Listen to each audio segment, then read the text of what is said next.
عبداللہ بن زید رضی اللہ تعالیٰ عنہ سے رسول کریم صلی اللہ علیہ وسلم کے وضو کے بارے میں پوچھا تو عبداللہ بن زید رضی اللہ عنہ نے پانی کا ایک طشت منگوایا، پھر ان لوگوں کے دکھانے کے لیے وضو شروع کیا۔ پہلے طشت سے اپنے ہاتھوں پر پانی گرایا، پھر انہیں 3 بار دھویا، پھر اپنا ہاتھ برتن کے اندر ڈالا، پھر کلی کی اور ناک میں پانی ڈال کر ناک صاف کی 3 چلوؤں سے 3 دفعہ، پھر اپنا ہاتھ برتن کے اندر ڈالا اور اپنے منہ کو 3 بار دھویا، پھر اپنا ہاتھ برتن کے اندر ڈالا اور دونوں ہاتھ کوہنیوں تک 2 بار دھوئے، پھر سر پر مسح کیا اس طرح کہ پہلے آگے کی طرف اپنا ہاتھ لائے، پھر پیچھے کی طرف لے گئے، پھر برتن میں اپنا ہاتھ ڈالا اور اپنے دونوں پاؤں دھوئے۔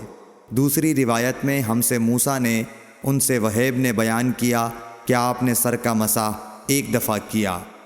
صحیح بخاری حدیث نمبر 192۔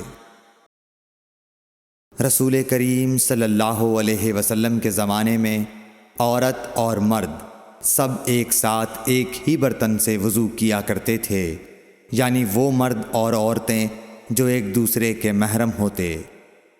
صحیح بخاری حدیث نمبر 193۔ حضرت جابر رضی اللہ تعالیٰ عنہ کہتے تھے کہ رسول کریم صلی اللہ علیہ وسلم میری مزاج پرسی کے لیے تشریف لائے۔ میں بیمار تھا، ایسا کہ مجھے ہوش تک نہیں تھا۔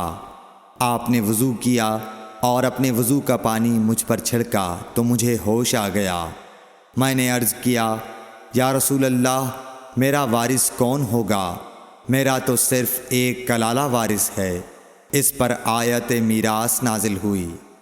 صحیح بخاری حدیث نمبر 194۔ ایک مرتبہ نماز کا وقت آ گیا تو جس شخص کا مکان قریب ہی تھا وہ وضو کرنے اپنے گھر چلا گیا، اور کچھ لوگ جن کے مکان دور تھے رہ گئے۔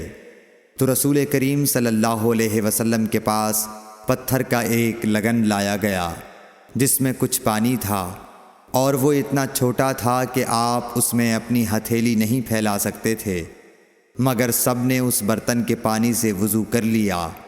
ہم نے حضرت انس رضی اللہ عنہ سے پوچھا کہ تم کتنے نفر تھے؟ کہا 80 سے کچھ زیادہ ہی تھے۔ صحیح بخاری حدیث نمبر 195۔